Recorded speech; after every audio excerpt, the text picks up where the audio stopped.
The winter that year descended upon the Grand Duke's palace like a sentence passed down from some merciless tribunal, all howling winds and ice that crept along the ancient stone corridors like fingers searching for warmth to extinguish. In the deepest reaches of the servants' quarters, where the cold settled heaviest and the lamplight struggled against perpetual shadow, there existed a small chamber that most of the palace staff avoided, the boot room, they called it, though its official purpose had long been forgotten beneath layers of neglect and the particular duty it now served. It was here that Elara found herself on the first day of her 16th winter, a young servant girl with hands already roughened by work and eyes that held both wariness and a stubborn sort of hope that poverty had not yet managed to extinguish. The head housekeeper, a woman whose face seemed carved from the same grey stone as the palace walls, had delivered her instructions in clipped tones. "You will tend to His Grace's boots. He leaves them at dawn. They must be cleaned and polished by nightfall. You will speak to no one of what you see upon them. You will ask no questions. You will perform this duty until such time as you are dismissed from it or from service entirely." The woman's eyes had held a strange mixture of pity and warning, as though Elara had been assigned not merely a task, but a kind of trial whose nature she could not yet comprehend. The whispers had reached her. Of course, servants' gossip traveled through the palace like smoke through cracks, impossible to contain. The Duke, they said, had returned from the war 3 years prior wearing a mask of silver that he never removed, his face so hideously disfigured that even battle-hardened soldiers had turned away in horror. He walked the palace halls like a ghost, they said, speaking only when necessity demanded, refusing all company, spurning every attempt at social grace or courtly engagement. Some claimed his scars were punishment for wartime atrocities. Others whispered of cursed enemy fire that had marked him as surely as any brand. Elara had seen him only once, from a distance, a tall figure in black moving through the eastern corridor, the silver mask catching lamplight like a second moon, cold and distant and utterly alone. When the boots arrived that first morning, left outside the boot room door as promised, she had stood before them for a long moment before touching them, her heart beating with an fear she could not name. They were enormous things, black leather, scarred and scuffed, caked with mud that had frozen during the night journey from wherever the Duke had ridden. But it was not the mud that made her hands tremble as she lifted them. It was the dark stains she recognized too well, the rust-brown evidence of blood that had soaked into the leather and dried there, telling stories she was not certain she wished to read. The boots were heavy in her arms, heavy with more than mere weight, and as she carried them to the workbench and laid them beneath the lamplight, she understood with a clarity that frightened her that she had been given not merely boots to clean, but fragments of a life to witness, pieces of a soul she had been entrusted to handle with care, though no one had explained why this particular duty had fallen to her. Of all the servants in that vast and whispering palace, the ritual established itself with the quiet inevitability of winter snow accumulating on windowsills, each day adding another layer to what would become, though Elara did not yet know it, the foundation of something far more significant than mere duty. She rose before dawn, when the palace still slumbered beneath its blankets of darkness and cold, and made her way through corridors lit by guttering candles to the boot room, where the Duke's boots would be waiting like dark sentinels outside her door, returned from whatever nocturnal journey had claimed him the night before. She learned to read them as others might read correspondence or ledgers, noting the patterns that emerged with each passing week. Some mornings the mud was black and deep, speaking of rides through the forest where the earth never quite dried, even in winter's grip, and she imagined him riding hard beneath bare branches, seeking something in that darkness that the palace could not provide. Other days brought red clay from the southern hills, suggesting visits to the military garrison where he had once commanded, and on these mornings the boots carried themselves differently, she thought, with a weight that was not merely physical, but something closer to memory made tangible. The blood became less frequent as the weeks passed, transitioning from the rust-brown stains of her first encounter to occasional spots that might have been his own from a fall or a horse's injury, and she took this as a good sign,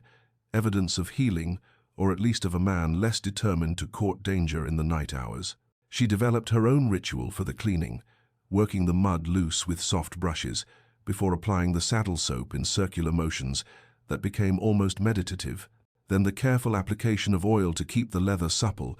and finally the polish that brought forth a shine she knew he would never notice, but that satisfied something in her own soul, a desire to give her best to this task, even if it went unacknowledged.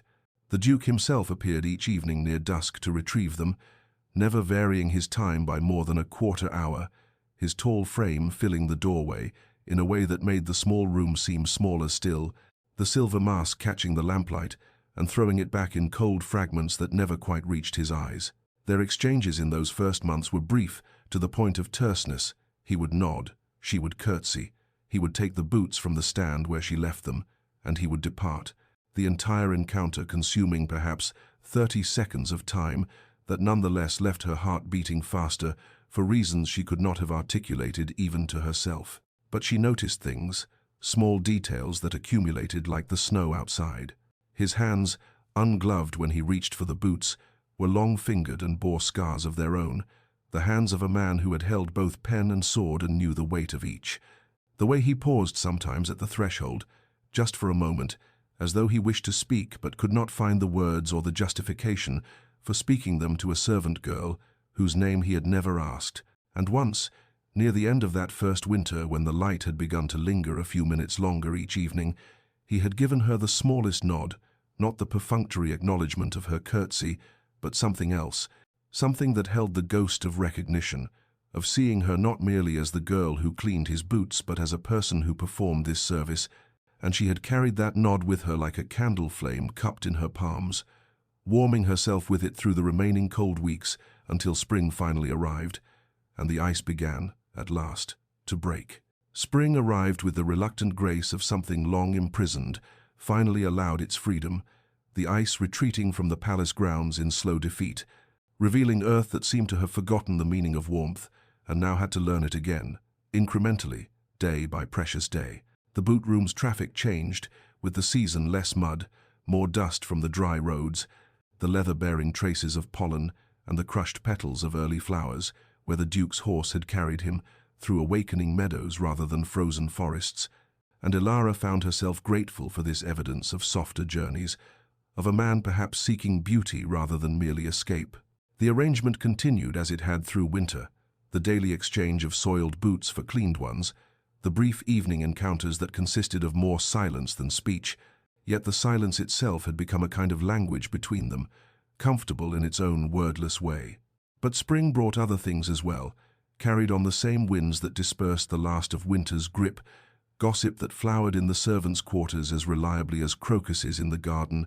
whispered conversations that Elara could not help but overhear as she took her meals in the kitchen or passed through corridors on her way to and from her chamber. The Duke's isolation had become legendary, they said, his refusal to attend court functions now a source of embarrassment to the king himself.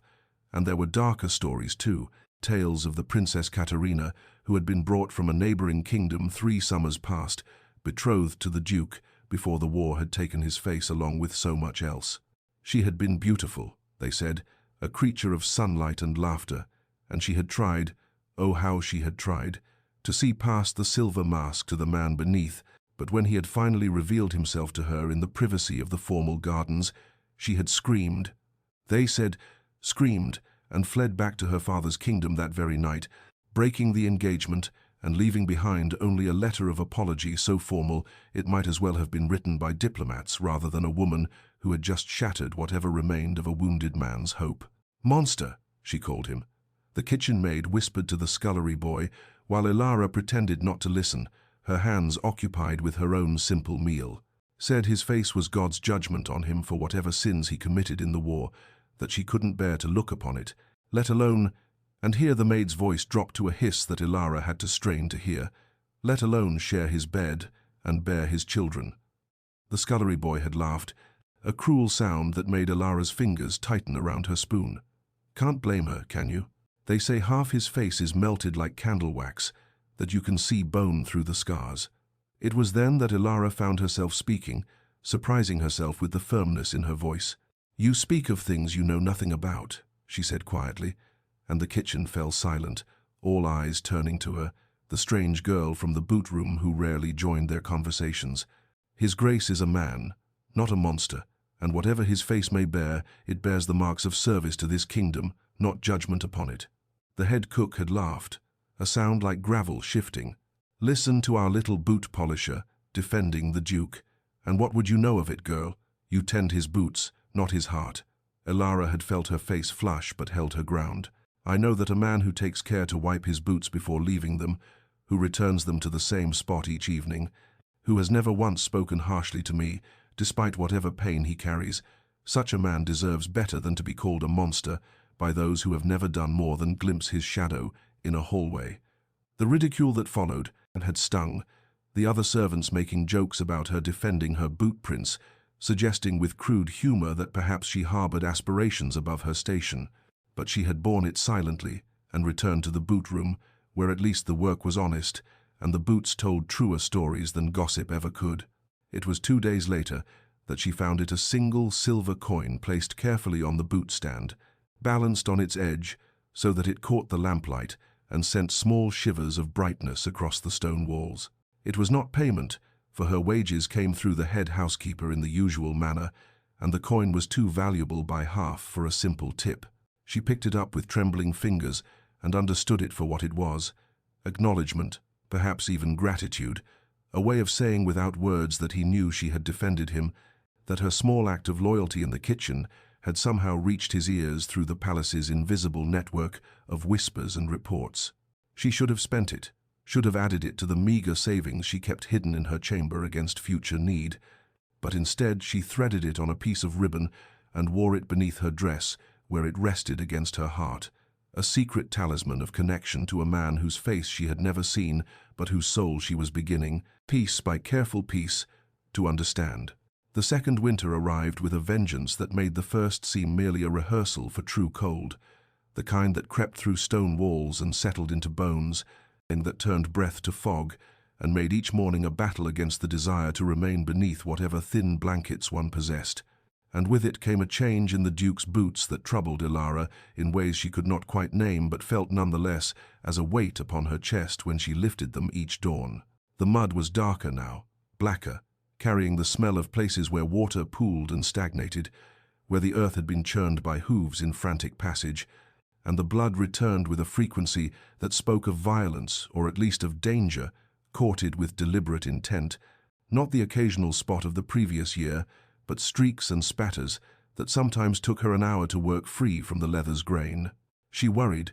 though she had no right to worry, no claim upon his safety or his choices, yet the worry persisted like a low fever, keeping her awake some nights as she wondered what drove him into such darkness, what pain or fury sent him riding through winter nights when sensible men kept to hearth and hall. The boots spoke of distances covered at speed, of long hours in the saddle that left the leather salt-stained from the horse's sweat, of paths chosen not for destination, but for the choosing itself, and she found herself whispering prayers to saints she barely believed in, asking them to watch over a man whose face she had never seen, but whose existence had somehow become tangled with her own in ways that defied the logic of station and circumstance. It was on an evening in late December, when darkness fell before the afternoon had properly ended, and the wind howled around the palace towers like something alive and hungry, that he arrived early, so early that she was still bent over his boots with cloth and oil, humming softly a tune her mother had taught her years ago, before the war, before the world had narrowed to this small room and its rituals. She heard his footsteps and fell silent, straightening quickly, cloth still in hand, a flush rising to her cheeks at being caught in such an unguarded moment. But he paused in the doorway longer than usual, his tall frame backlit by the corridor's torches, the silver mask catching points of light and scattering them. "You were humming," he said, and his voice was different than she had heard it before, less the gruff command of their previous exchanges and more something curious, almost uncertain, as though he too had been caught off guard and was not quite sure how to proceed. "Forgive me, Your Grace," she managed, setting down the cloth and dropping into a curtsy deeper than usual, hoping to cover her embarrassment with formality. "I did not expect you so early. I have not finished." "No," he interrupted, stepping into the room properly for the first time, making it feel suddenly smaller, the air between them charged with something she could not name. "I meant it was a pleasant sound. The tune, I mean. My mother used to hum something similar, before," and here he stopped, seeming to think better of whatever confession had nearly escaped him. "What is it called?" She looked up then, really looked at him for the first time beyond mere glances stolen during their brief exchanges, and saw his eyes through the mask's openings, grey as winter storms. Yes, but not unkind, holding something that might have been loneliness, or might have been a tentative reaching toward connection. And in that moment, something shifted between them. Some invisible line crossed. "The shepherd's daughter," she said softly, her hands still now, the boots forgotten between them like witnesses to this first true exchange of words that carried weight beyond mere transaction. And when he nodded slowly, as though committing the name to memory,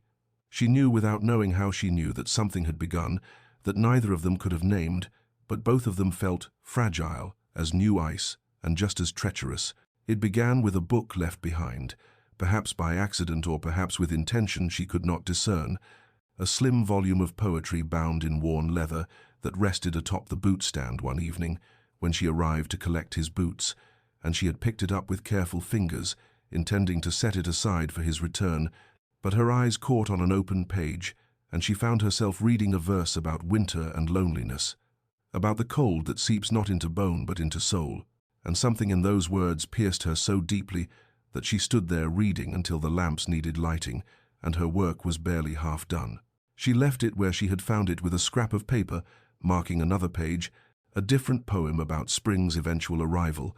about hope being the thing that survives beneath frozen ground, waiting, and when he came that night, he said nothing, but his eyes found the marked page, and lingered there before he took up his boots and departed.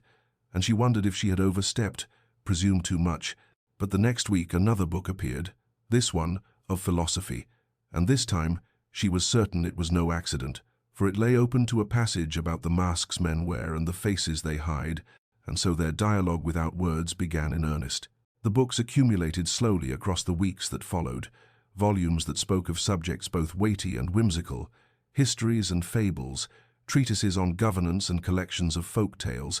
and she devoured them all in the hours between her duties, reading by lamplight in her small chamber, or in the boot room itself while she worked, and always she left them with pages marked, sometimes at passages she agreed with, and sometimes at those she questioned, and gradually she began to leave small notes written in her careful script on whatever scraps of paper she could find, brief thoughts that responded to the ideas she found within,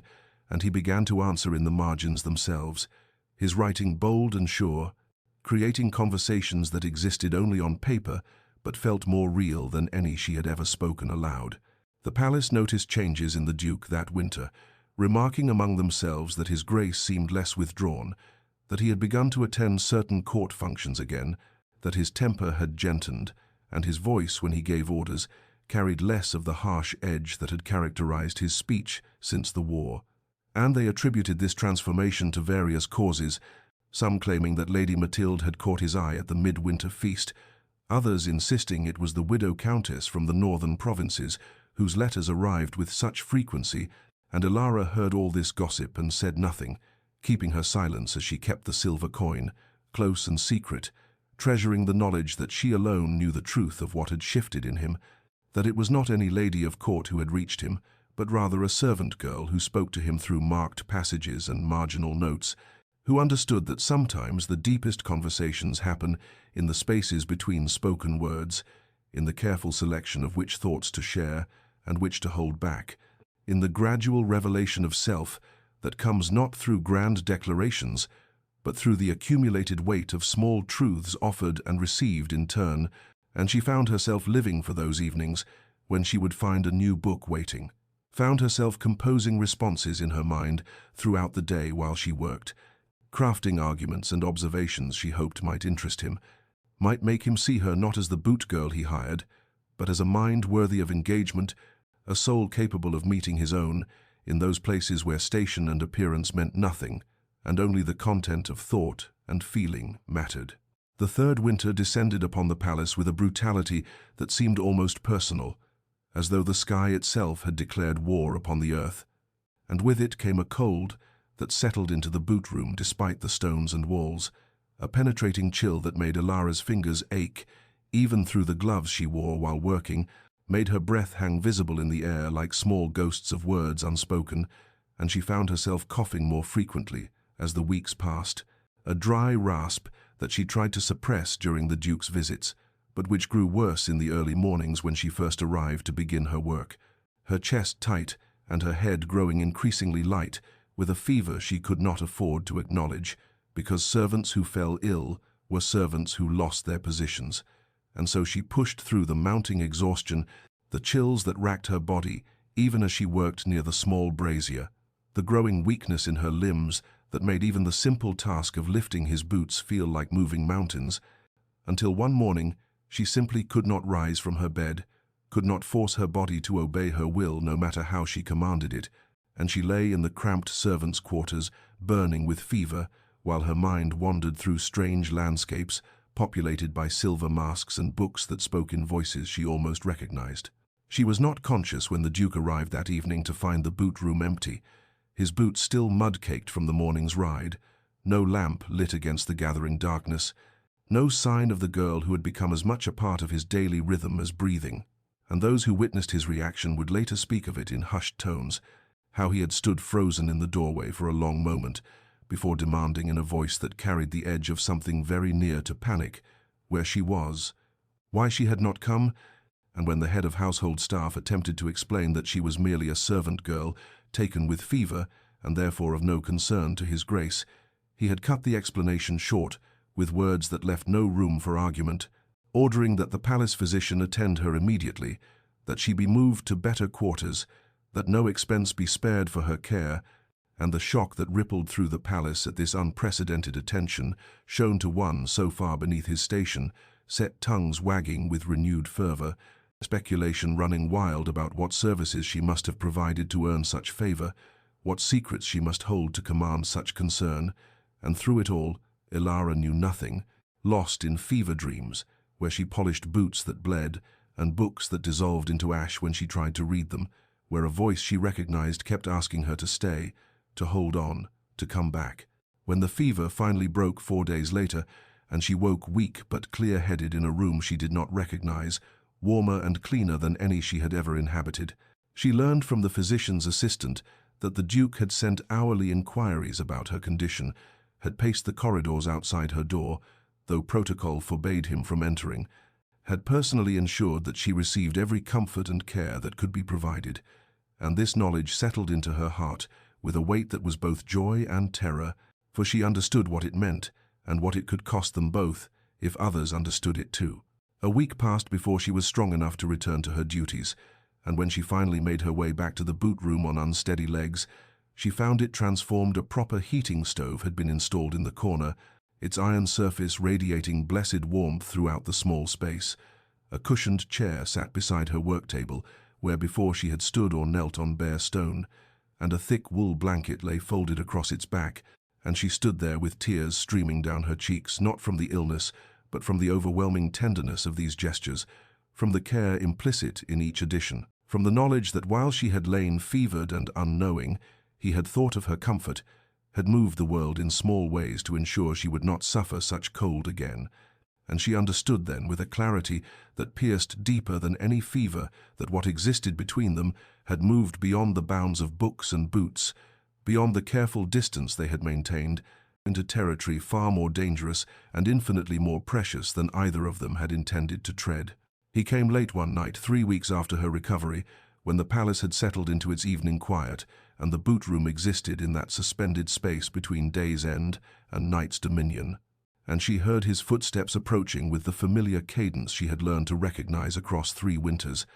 But this time they did not pause at the threshold as they usually did, and did not hesitate with that brief moment of preparation before entering. And when he appeared in the doorway, something in his bearing was different, less guarded perhaps, or more determined. She could not quite discern which, and without preamble he crossed to the chair he had installed for her comfort and sat, a gesture so unprecedented that her hands stilled mid-polish, and she looked up at him with questions in her eyes that she did not voice. "Tell me about yourself," he said, and his voice carried none of its usual formality, none of the careful distance he typically maintained, and the request was so direct, so unexpected, that for a moment she could not find words to answer. But he waited with a patience that spoke of genuine interest rather than mere courtesy, and so she began haltingly to speak of her childhood, in a village whose name no longer appeared on any map because the war had erased it as thoroughly as fire erases kindling, of parents who had loved her fiercely in the brief years she had known them, out of the journey to the palace as an orphan of 11 with nothing but the clothes she wore and a determination to survive that had sustained her through 6 years of service in positions that gradually improved until she found herself here, in this small room that had become the center of her world in ways she could never have anticipated. He listened without interruption, his gray eyes visible through the mask's openings, fixed upon her face with an intensity that made her simultaneously self-conscious and strangely liberated, as though being truly seen for the first time. And when she finished speaking, he was quiet for a long moment before he said, "The war took your family as it took my face." And there was something raw in his voice, something undefended, and she understood that he was offering her a truth in exchange for the one she had given him, that they were negotiating a new territory between them, where the rules of station and circumstance held less power than the simple human need for connection, for being known. "Tell me about your days," she said softly, continuing her work on his boots because the familiar motion gave her courage, and he began to speak of the weight of duty, of sitting in council meetings where men debated policies that would affect thousands while treating him with a deference that was fear poorly disguised as respect, of walking through halls where conversations stopped at his approach and eyes slid away from his masked face, of the exhausting performance of appearing unmoved by the isolation that defined his existence, and his words painted a picture of loneliness so profound that it made her own years of solitude seem almost companionable by comparison, for at least she had been lonely among people who saw her, even if they saw her as beneath their notice, whereas he was lonely among people who could not bear to see him at all. And she understood then that the mask was not merely covering his scars, but had become a barrier between him and every human connection he might have formed, a wall built as much by others' revulsion as by his own protective instinct. "I am defined entirely by what I have lost," he said, and there was a weariness in the words that spoke of years spent carrying this burden,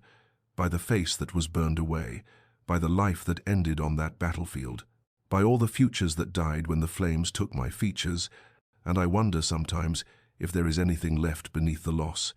anything that could be called truly mine, rather than merely the absence of what once was. And she heard in this confession the heart of his pain, the question that haunted him in the dark hours when even the mask could not protect him from his own thoughts. And she set down the boot she had been polishing and met his eyes with a steadiness she had not known she possessed,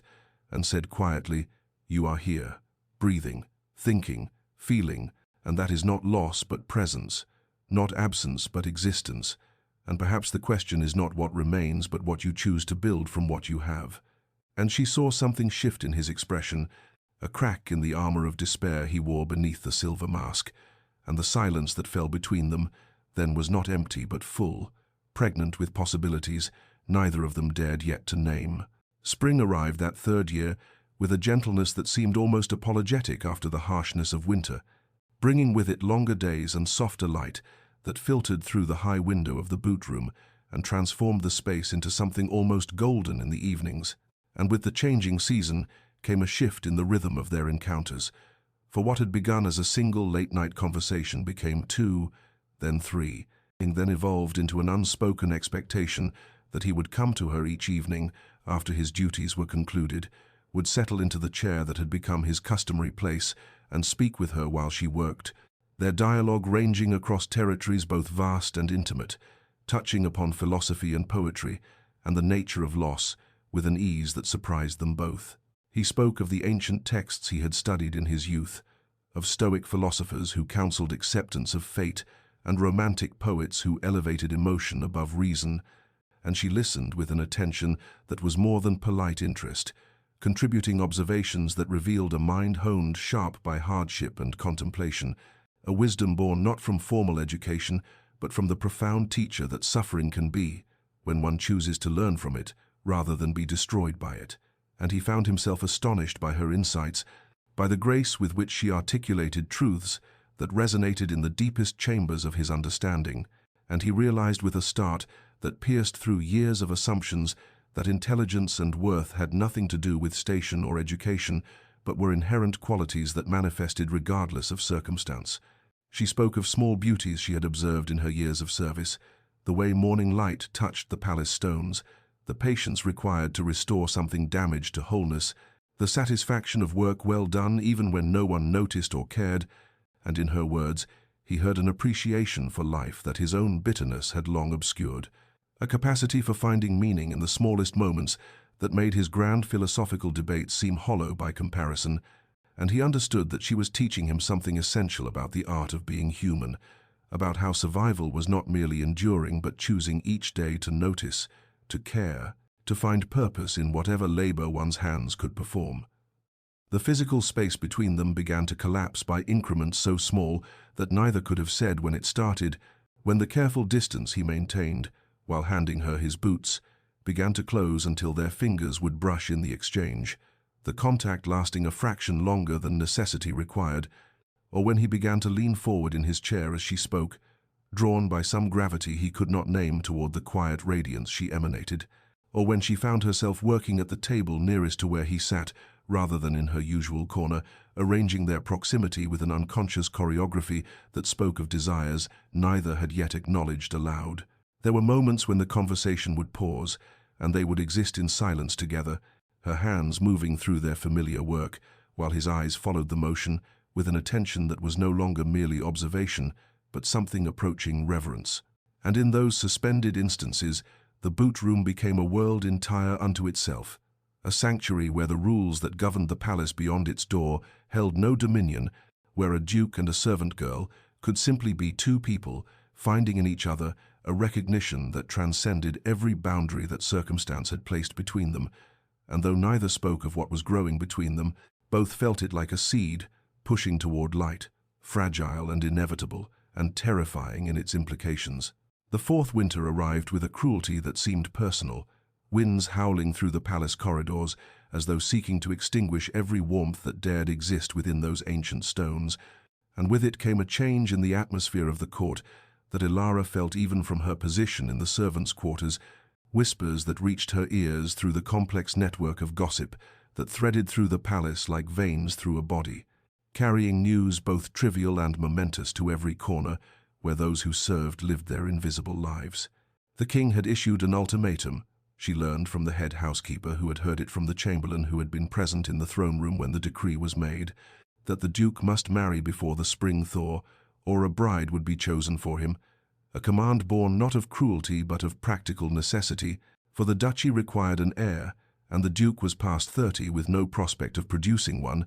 and though the servants spoke of it as court politics, Elara heard in their words the death knell of something precious and undefined that had been growing in the boot room through months of evening conversations and shared silences. The parade began in the first week of November, noble ladies arriving from every corner of the realm and beyond,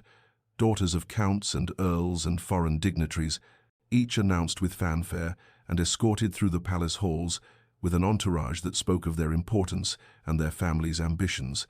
and Elara watched from the shadows as they passed, these women in their finery with their perfect faces and practiced graces, everything she was not and could never be, and felt a hollowness open in her chest that had nothing to do with envy, and everything to do with the terrible understanding that what existed between her and the duke, whatever name it might have claimed had circumstances been different, was impossible in a world governed by bloodlines and propriety. She witnessed his despair not through his words, for he stopped coming to the boot room with the regularity that had become their custom, his visits growing sporadic and brief, but through his boots, which told the story his absence could not hide,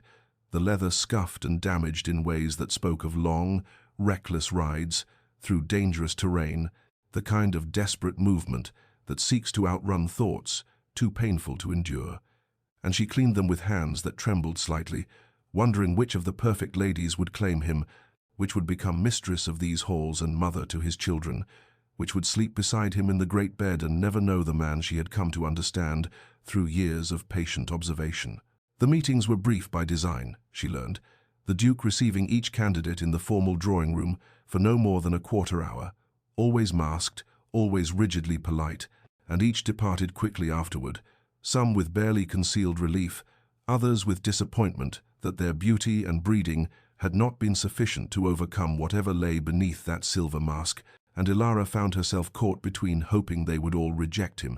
preserving the fragile thing between them for a few moments longer, and hoping one would see past the surface to the extraordinary soul beneath, would give him the companionship and legitimacy she never could, would end his loneliness, even if it meant ending her own heart in the process. He came to her late one night in the third week of this procession, appearing in the boot-room doorway with a weariness that went deeper than physical exhaustion, and sat in his chair without speaking for long minutes while she worked, the silence between them no longer comfortable but heavy with everything they could not say, until finally he spoke in a voice so low she had to still her hands to hear him, and said, "The mask is both protection and prison," words that seemed torn from some deep place he had kept locked even from himself, and she understood he was speaking not just of the silver that covered his face, but of every defense he had constructed against a world that had taught him. His appearance was monstrous, every wall he had built to survive in a position that required strength while offering only isolation. And she saw in that moment the full measure of his captivity, how he could not remove the mask without watching hope die in others' eyes, could not reveal himself without becoming again the horror that had sent a princess fleeing, could not be known except in shadows and through the filter of metal, and her heart broke for him in ways that made her previous sorrows seem like minor griefs, for his prison was inescapable, built by the very face he could not change, and she had no key to offer him, no words that could unlock doors barred by forces beyond either of their control. The silence that followed his confession stretched between them like a chasm, filled with all the weight of impossibility and despair, until Elara found within herself a courage she had not known she possessed, born perhaps from the accumulated strength of 5 winters spent in quiet labor, or from the simple fact that she could no longer bear to watch him suffer in a prison of his own construction, and she set down the boot she had been holding, her hands stilling in their familiar work as she turned to face him fully, and said in a voice that trembled only slightly, "Faces are merely the covers of books, Your Grace,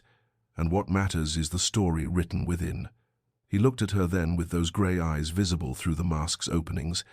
and she saw in them a flicker of something that might have been hope before cynicism reasserted itself, and he replied with a bitterness that did not quite conceal the longing beneath. "A pretty sentiment, but the world judges books by their covers, as you well know, and mine has proven sufficient to send even those bred to duty fleeing from the prospect of reading further." She might have retreated then, might have accepted his despair as the final word on the matter, but something in his tone told her he wanted to be challenged, wanted someone to fight against the walls he had built, even as he defended them, and so she took a step closer, her simple servant's dress rustling in the quiet room, and said with a conviction that surprised them both, "Then the world is peopled by fools, who miss the finest stories for want of courage. But I am not the world, Your Grace, and I have read your story through 5 winters of boots that told me where you walked and how heavily the weight of duty pressed upon you. Through books you left for me with passages marked that revealed a soul hungry for beauty and meaning, through words exchanged in this room that showed me a mind, brilliant and wounded, and striving towards something better than mere survival. And I know your character, sir. I know it better than any of those ladies who saw only your mask and could not imagine the man behind it. Know it in ways that have nothing to do with the accident of features, and everything to do with the deliberate choices you make each day about who you will be despite everything that has been done to you." The words tumbled from her like water long dammed, suddenly released, carrying with them years of observation and growing feeling she had never permitted herself to name, and she saw him rise from his chair, saw his hands clench and unclench at his sides, as though he were fighting some internal battle. And when he spoke, his voice was rough with emotion barely contained. "You speak of knowing me," he said, "but you have never seen me, not truly. Not the ruin that war made of a face that was never handsome, but was at least human before fire and blade rewrote it into something that makes children cry and women faint, and brave men look away in pity or disgust." She held his gaze steadily, refusing to let him hide behind the horror he believed himself to be, and replied with a gentleness that was also somehow fierce, "I have seen you in every way that matters, have seen your kindness in the physician you sent when I fell ill, your consideration in the warmth you ordered for this room, your loneliness in the way you linger at thresholds, as though afraid to fully enter any space, your hope in the books you shared, as though testing whether I might understand the passages that moved you, your strength in shoulders that carry burdens you never chose but refuse to abandon. And if you think the particular arrangement of features can diminish or enhance what I have witnessed of your soul through 5 years of patient knowing, then you understand nothing of how I see you, nothing of what vision truly means when it looks past surfaces to the truth beneath. She watched something crack in his expression, some ancient defense beginning to crumble, and knew she had reached him in a place that perhaps no one had touched, since the war had remade him, had spoken to the part of him that still hoped to be known and valued, despite the mask he wore, both literally and metaphorically. And in that moment, the boot room became sacred space, a confessional, where truth could be spoken between two people who had earned the right to such honesty through years of small kindnesses and growing trust. And whatever came after, she would not regret having offered him this gift of being truly seen. The fourth winter deepened with a quality of stillness that felt like held breath, as though the palace itself waited to see what would emerge from the conversation that had occurred in the boot room. And in the days that followed, Elara noticed a subtle shift in the Duke's behavior, a change that manifested not in grand declarations or dramatic gestures, but in the quiet language of consideration they had developed over years of careful knowing. And she found when she arrived for her work one morning that new gloves lay folded on the boot stand, fine leather lined with rabbit fur, far too expensive for a servant but sized perfectly for her hands,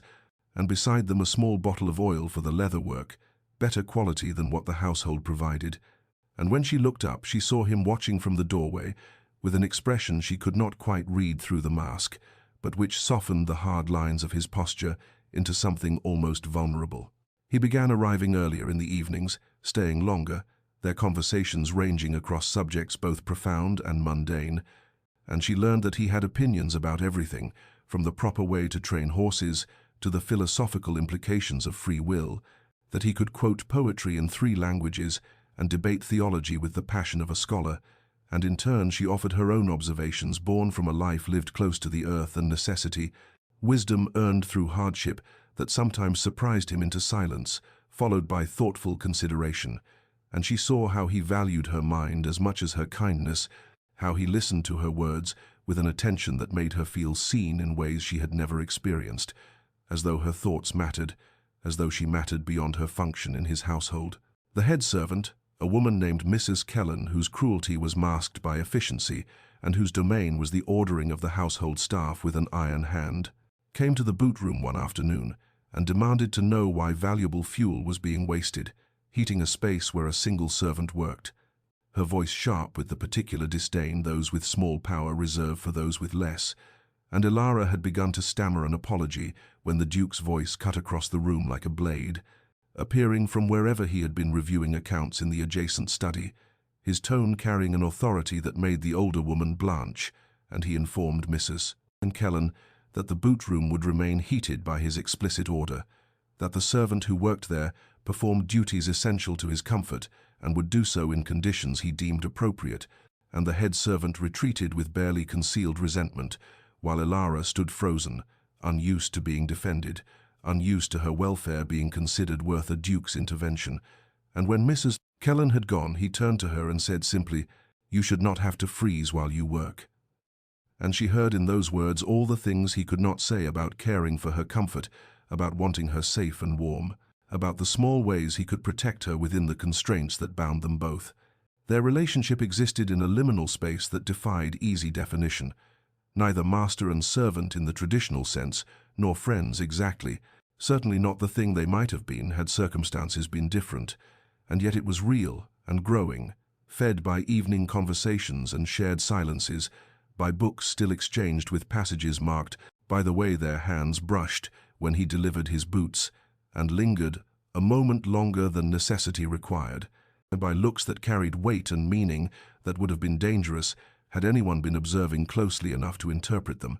And Elara found herself living for those evening hours in the boot room, found that the rest of her days had become merely the time she endured until she could return to that warm space where she was seen and valued, where she could be herself rather than simply a servant fulfilling a function. And she knew this was dangerous, knew she was allowing herself to feel things that could only lead to pain, given the impossible gulf between their stations, and yet she could not seem to stop the tender growth of feeling that bloomed in her chest like flowers forcing their way through winter snow, and persistent and beautiful, and ultimately doomed by forces beyond her control to wither before they could properly flourish. The summons came on a morning when frost painted the palace windows with crystalline patterns that might have been beautiful had they not heralded the arrival of winter's deepest cold, and with it a decree from the king that shattered the fragile sanctuary Elara and the duke had built in their evenings together. For his majesty had grown impatient with his son's continued unmarried state, and declared that a bride must be chosen by spring or one would be selected for him, and to facilitate this conclusion, a grand ball would be held in 6 weeks' time, an announcement that spread through the palace like wildfire, and brought with it a flurry of preparations that transformed the ancient halls into something resembling a military campaign, with seamstresses and florists and musicians all conscripted into service for an event that would showcase the duke to every eligible noblewoman within 3 kingdoms. And Elara heard the news from the other servants, who spoke of it with excitement, tinged with curiosity about whether any lady would accept a masked duke, regardless of his title and lands, their speculation cutting into her with the sharp precision of a knife between ribs, though she kept her face carefully neutral and continued her work with hands that trembled only when no one was watching. And that evening, when the appointed hour came for the duke's usual visit to the boot-room, she waited with a hope she knew was foolish, polishing leather that was already gleaming, while the fire crackled in the hearth he had ordered, built for her comfort. But he did not come, and the next evening he did not come, and as days became weeks, she understood that he had made his choice, had retreated behind the walls of duty and impossibility, had recognized what she had always known in her heart, even as she had allowed herself to hope otherwise, that whatever had grown between them in this warm room could not survive the harsh light of reality, and could not bridge the chasm between a duke who must secure his lineage and a servant girl whose only value lay in her labor.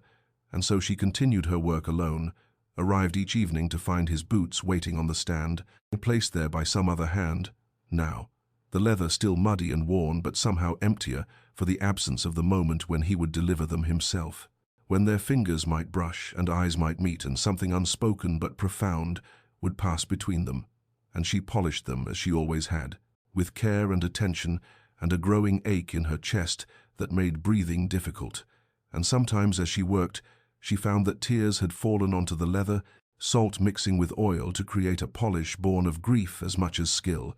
and she would wipe them away quickly, ashamed of this evidence of feeling, and this proof that she had been foolish enough to imagine that kindness meant something more,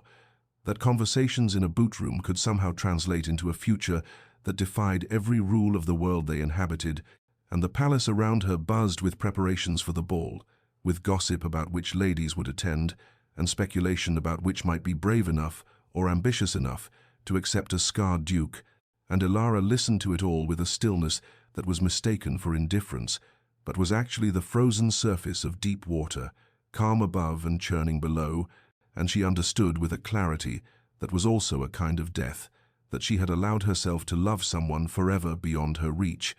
had given her heart to a man who belonged to duty and dynasty, and the inexorable demands of his station, and the boots she polished each night became her penance and her prayer, the only connection that remained to those evenings when she had been seen and valued, and had foolishly believed that such seeing might be enough to overcome the weight of centuries of tradition and the unbridgeable distance between their worlds. The night before the ball arrived with the weight of an ending, the palace glittering with preparations that mocked the despair Elara carried in her chest as she entered the boot-room for what she believed might be the final time, for surely after tomorrow, when the duke chose his bride from among the noble ladies assembled for his inspection, there would be no more need for evening visits or shared silences or any of the small intimacies that had sustained her through these weeks of absence, and she had resigned herself to this loss with the stoic acceptance born of a life that had taught her early not to expect kindness to last, was settling into her work with mechanical precision when the door opened and he was there. The duke, his silver mask catching the firelight as he entered, with movements that spoke of barely contained agitation, and he began to pace the small room like a caged animal, 3 steps to the window, turn, 3 steps to the door, turn again, his hands clenching and unclenching at his sides while she watched in silence and waited for whatever had brought him here on this night of all nights. And finally, he stopped and turned to her and began to speak, the words tumbling out in a torrent that seemed to have been building behind a dam of will and duty for too long. And he spoke of the cage of his station, of being born to a life where every choice was predetermined by bloodlines and alliances, and the need to secure succession, where his wants and desires were irrelevant against the weight of dynasty and tradition, and he spoke of the cruelty of fate that had allowed him to know connection with the one person forever denied him by the accident of birth and circumstance that had shown him what it meant to be seen and valued for himself rather than his title, only to place that recognition in the hands of someone he could never claim without destroying her reputation and his own position, and his voice carried a rawness she had never heard before, a desperation that stripped away the careful control he usually maintained. And he said that tomorrow he would stand before the court and choose a bride as duty demanded. He would bind himself to some lady who would accept his scars and his title in exchange for status and wealth, and would live out his days in a marriage of political convenience, while knowing that the person who truly understood him worked in his boot room, polishing leather, and the injustice of it burned in his words like acid, the rage at a world that valued blood over character and position over genuine feeling. And when he finally fell silent, the room seemed to ring with the echo of his confession, and Elara stood slowly, set down the boot she had been holding, and crossed to where he stood trembling with the force of emotions too long suppressed, and she looked up at the silver mask that hid his face, but could not hide the storm-grey eyes that watched her with something that looked like both hope and despair. And she asked in a voice that was steady despite the way her heart hammered against her ribs, "What do you want? Beneath all the armor of obligation, beneath the weight of duty and the demands of your station, what do you truly want?" And the question hung in the air between them like a bridge across an impossible chasm, an invitation to speak the truth that both of them had been dancing around for months, and she saw his hands shake as he raised them to his mask, saw the moment of decision in the set of his shoulders, and she waited to hear what he would say when all the walls came down. The Duke's hands moved to his mask with a finality that spoke of a decision made, and his voice, when he answered her question, carried the weight of a truth too long imprisoned. "You, Elara, I want you. And I know the absurdity of it, the impossibility of a duke desiring a servant girl, the madness of allowing my heart to settle on the one person in all the kingdom I cannot have without bringing scandal upon both our heads. But I am weary of pretending that duty is enough, and that I can bind myself to a stranger and live contentedly, knowing that the person who sees me truly works in my boot room. And I confess this, knowing it changes nothing, knowing that tomorrow I must still choose a bride from among ladies who will endure my face for the sake of my title. But I cannot go to that ball without you knowing that you are what I want, that these months of conversation have been the only honest moments of my life, that your presence has been both my salvation and my torment." And as he spoke, his fingers found the clasps that held the silver mask in place, and Elara's breath caught in her throat as she understood what he was about to do, what gift of trust and vulnerability he was offering even as he declared its futility, and she wanted to tell him to stop and to spare himself the pain of revealing what he believed would drive her away. But she also understood that this was necessary, that some truths could only be spoken when all barriers were removed, and so she watched in silence as he lifted the mask away and stood before her, fully revealed for the first time. His face marked by the savage beauty of survival and scars that ran like rivers across skin that had been remade by fire and blade, tissue that had healed in ridges and valleys that spoke of agony, endured and overcome. And he stood utterly still as he watched her face, waiting for the recoil that had greeted every other revelation of his appearance, the subtle flinch or poorly concealed horror that had taught him to keep the mask in place. And she saw in his eyes the expectation of rejection, the certainty that even she, even after all their months of connection, would fail this final test of genuine seeing. But Elara felt no horror as she looked at him, only a fierce tenderness for the courage it took to stand unmasked before her, only gratitude that he would trust her with this vulnerability, and she stepped forward slowly, giving him time to retreat if he wished. And when he remained frozen, She raised her hands and touched his face with fingers that trembled not from revulsion, but from the profound intimacy of the gesture, traced the scars with a gentleness that honored rather than pitied them, followed the paths of old wounds with fingertips that learned the map of his survival, and she said in a voice that was steady and sure despite the tears that gathered in her eyes, "I see you, all of you, and I find you beautiful not despite these marks but because of them, because they speak of a life lived rather than hidden, of pain endured and overcome, of a man who survived what would have destroyed others and emerged with kindness still intact,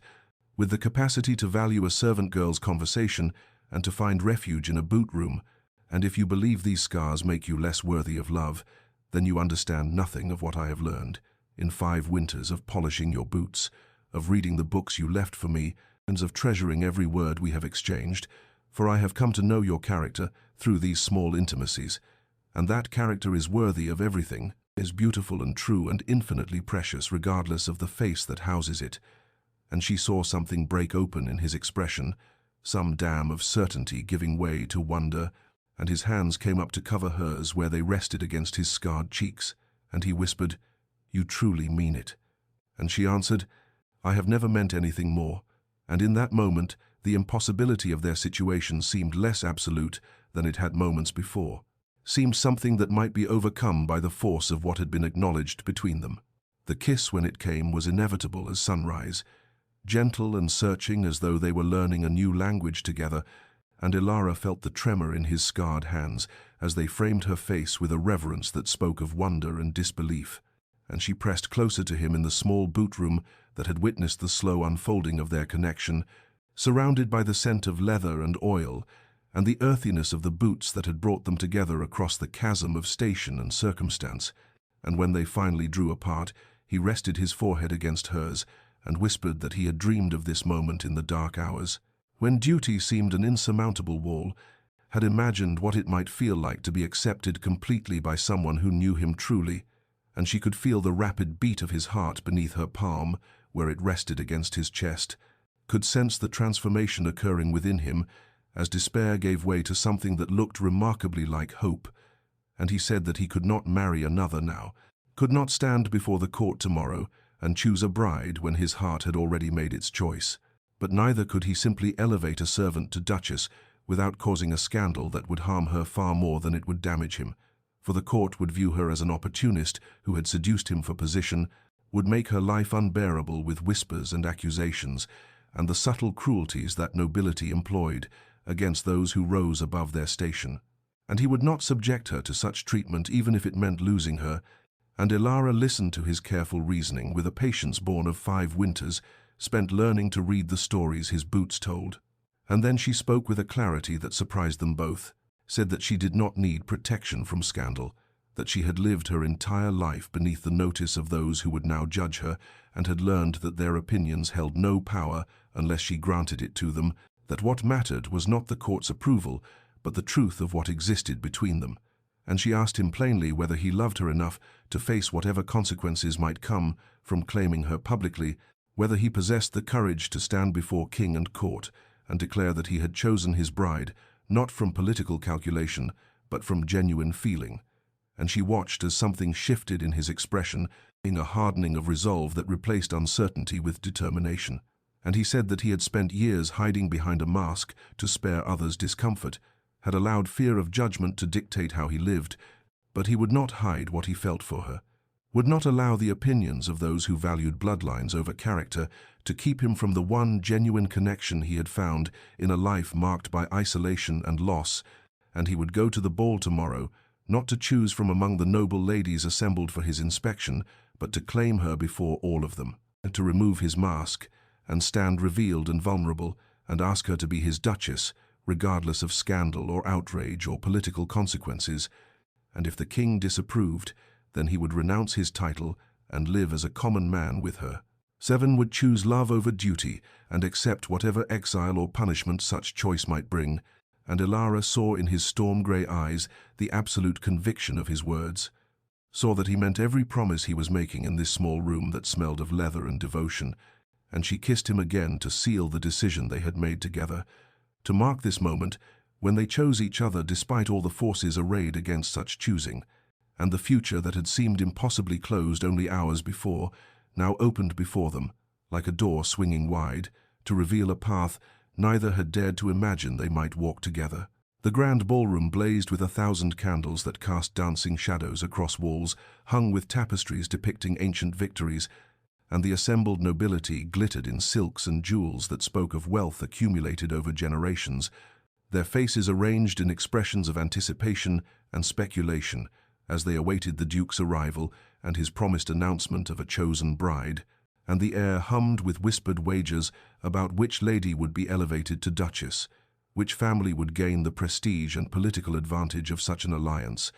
and none among them suspected that their carefully constructed expectations were about to shatter like glass struck by stone. For in a small antechamber off the servants' corridor, Elara stood trembling in a gown of simple blue silk that the Duke had commissioned for her, attended by 2 elderly servants who had served his family for decades, and who alone, among the palace staff, had been entrusted with the truth of what was about to occur, and they dressed her hair with gentle hands and whispered encouragement that she clung to like a lifeline, as terror and hope warred within her breast. And then the doors to the ballroom opened, and the Duke entered masked as always, his silver face catching the candlelight as he moved through the assembled crowd with the bearing of a man who had made a decision from which there could be no retreat. And the room fell silent as he ascended the dais, where the king sat watching with an expression that revealed nothing of his thoughts, and the Duke's voice when he spoke carried clearly through the vast space, formal and measured as he announced that he had indeed chosen his bride as commanded, that he would fulfill his duty to secure the succession and bind himself in marriage, but not to any of the noble ladies who had been paraded before him these past months, and confusion rippled through the crowd like wind across water, as courtiers exchanged glances and whispered speculations, and then the Duke gestured to the servants' entrance, and Elara appeared at the threshold with her heart hammering so violently she feared it might burst from her chest, and she walked forward through a corridor of shocked faces toward the man who stood waiting for her, with his hand extended, and gasps and exclamations erupted as the court recognized her as the servant girl from the boot room, as scandal made manifest, and she took his hand with fingers that shook despite her determination to appear calm, and together they turned to face the assembly as the Duke reached for the clasps of his mask and removed it in one fluid motion, standing revealed before all the kingdom's nobility, with his scarred face bare to their scrutiny, and into the stunned silence that followed. He spoke in a voice that held no apology or shame, asked Elara before king and court, and God if she would consent to be his wife, to bind her life to his despite the scandal such union would cause, despite the scars he bore and the whispers that would follow them, and he promised her nothing but his whole heart and the certainty that he would spend every day of their lives together, proving himself worthy of the gift she had already given him, by seeing him truly when all others looked away, and every eye in the ballroom fixed upon her as she stood before him in her simple blue gown, with her servant's hands clasped in his scarred ones, waiting for her answer to reshape the future of them all. Elara's voice, when she spoke, carried through the ballroom with a clarity born not of volume, but of absolute conviction, and she said that she would be honored to accept his proposal, honored to stand beside him, not because he was a duke or because of any title he could bestow upon her, but because she had spent 5 winters learning the truth of who he was, through the boots he wore, and the books he shared, and the conversations they had conducted in a small room that smelled of leather and devotion, and she told the assembled court that faces were merely the covers of books, and that too many people spent their lives judging volumes by their bindings, without ever taking the time to read the stories written within, that she had been blessed with the opportunity to read his story slowly across seasons and years, and had found in those pages a man of profound honor and unexpected gentleness, a man who had survived horrors that would have broken lesser souls and emerged with his capacity for kindness intact, even if his face bore the scars of what he had endured. And she said that she saw him completely, saw both the wounds he carried and the strength that had allowed him to bear them, and she found him beautiful, not despite his scars, but because of the completeness they represented, the evidence of a life fully lived rather than carefully protected, and the simplicity of her words seemed to carry more weight than any elaborate speech might have done, for she spoke from the heart without artifice or calculation, and some among the assembled nobles shifted uncomfortably as her plain truth exposed the shallowness of their own judgments, while others found themselves moved despite their shock at the breach of propriety, for there was something undeniably genuine in the connection visible between the scarred duke and the servant girl, who looked at him as though he were the most precious thing in all the kingdom. And then the king rose from his throne with an expression that silenced the whispers rippling through the crowd, and all waited with held breath for his pronouncement, for his word would determine whether this unprecedented union would be permitted or forbidden, and he regarded his nephew with eyes that had witnessed decades of political marriages, contracted for advantage rather than affection, alliances forged through bloodlines rather than genuine feeling, and he saw in the duke's unveiled face a vulnerability and hope he had never witnessed in all the years since the young man had returned from war, wearing a mask and carrying wounds both visible and hidden. And the king said in a voice that resonated with authority and unexpected warmth that he had commanded his nephew to choose a bride and secure the succession, and choose he had,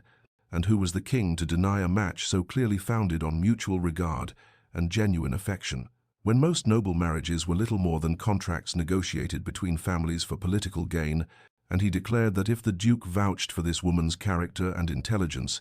if he had found in her the qualities necessary to stand as his duchess and bear the responsibilities such position entailed, then the king would not stand in the way of their union regardless of her birth or station, for he had learned through long years of rule that character was not determined by bloodline, and that the accident of one's birth said nothing about the content of one's soul. And his approval sent a ripple of adjustment through the court, as those who had been prepared to voice outrage now found themselves forced to accept what their sovereign had sanctioned, though pockets of resistance remained visible in the expressions of certain noble families who viewed Elara's elevation as a dangerous precedent that threatened the careful hierarchies upon which their power rested.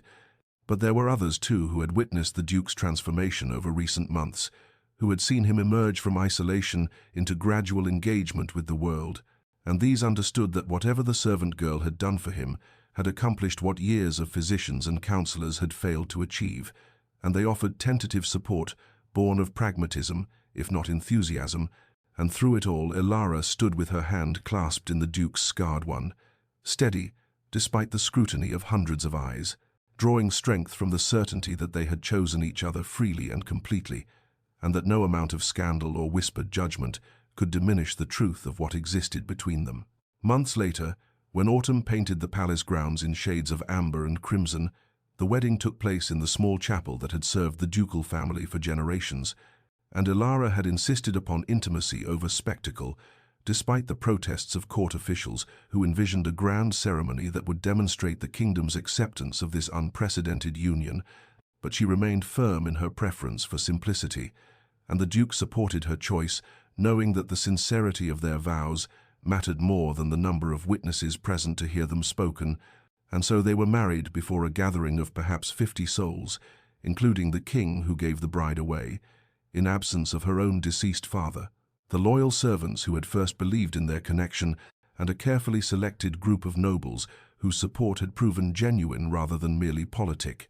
and the chapel filled with golden afternoon light that streamed through stained glass windows depicting saints and angels, and Elara wore a gown of ivory silk that suited her far better than the elaborate confection the court dressmakers had initially proposed, her dark hair crowned with late-blooming roses from the palace gardens,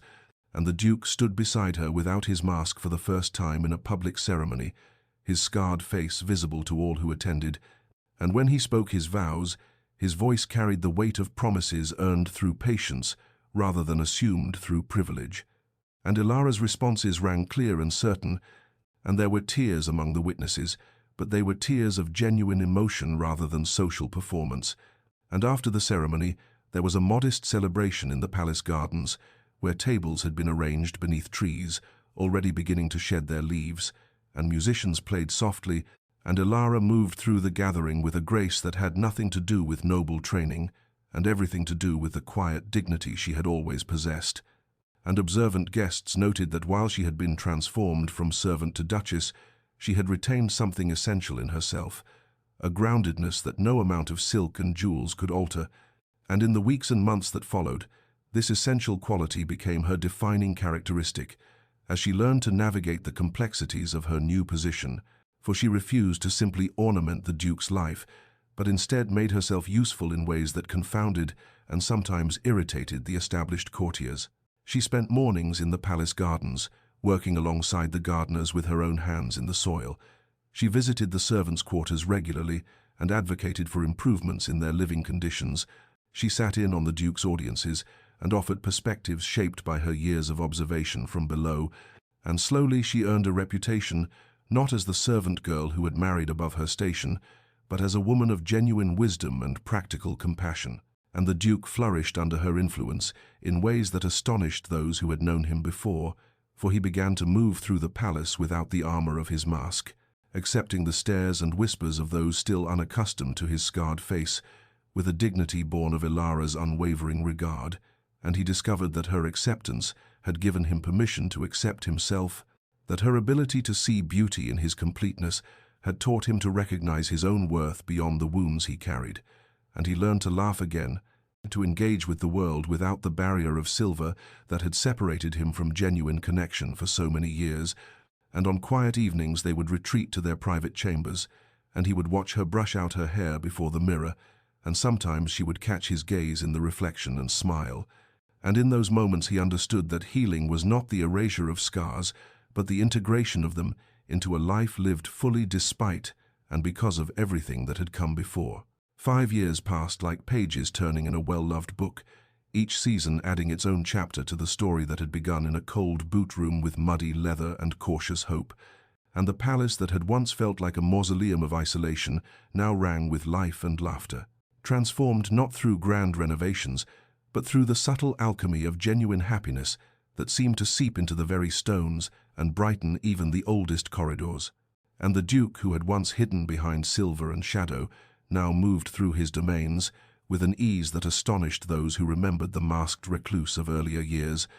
for he had become a man respected, not for his title or feared for his appearance, but valued for the wisdom he brought to council and the fairness with which he administered his lands,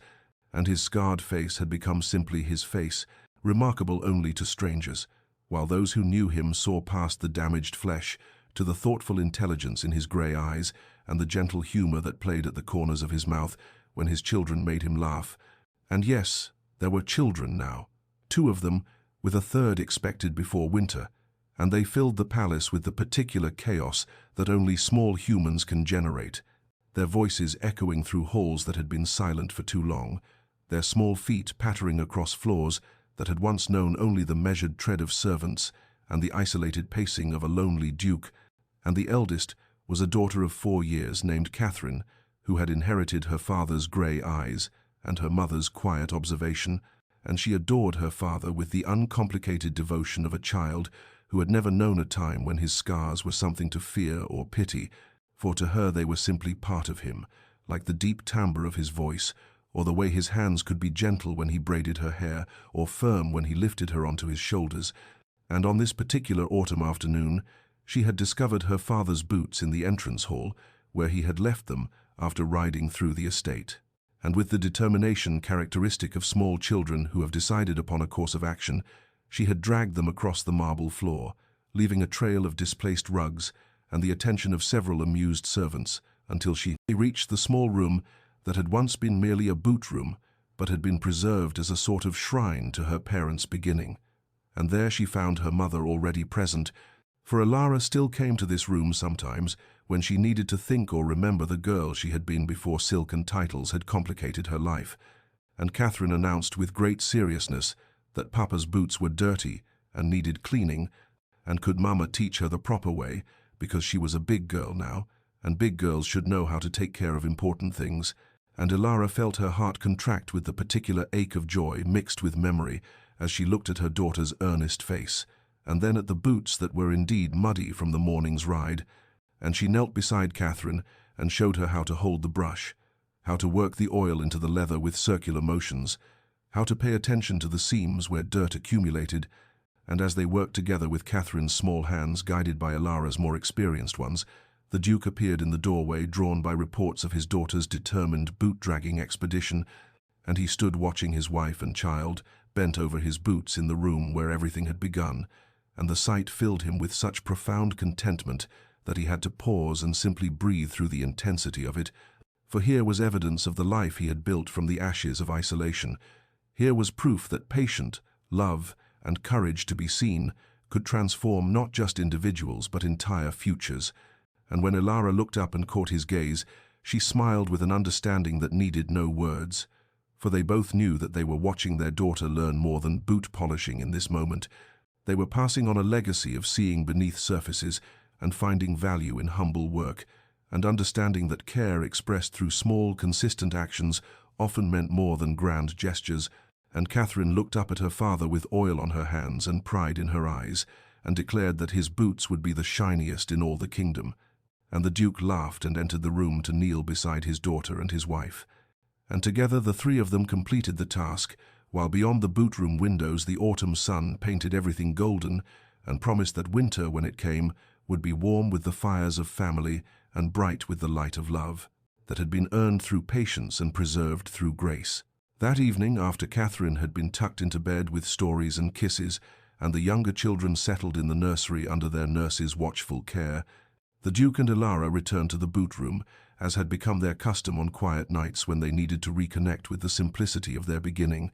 and they sat together on the bench that had been added years ago, his arm around her shoulders and her head resting against the place where his heart beat steady and sure, and they talked, as they always did in this space, about the strange and wonderful path that had led them from those first fearful encounters to this evening of domestic contentment.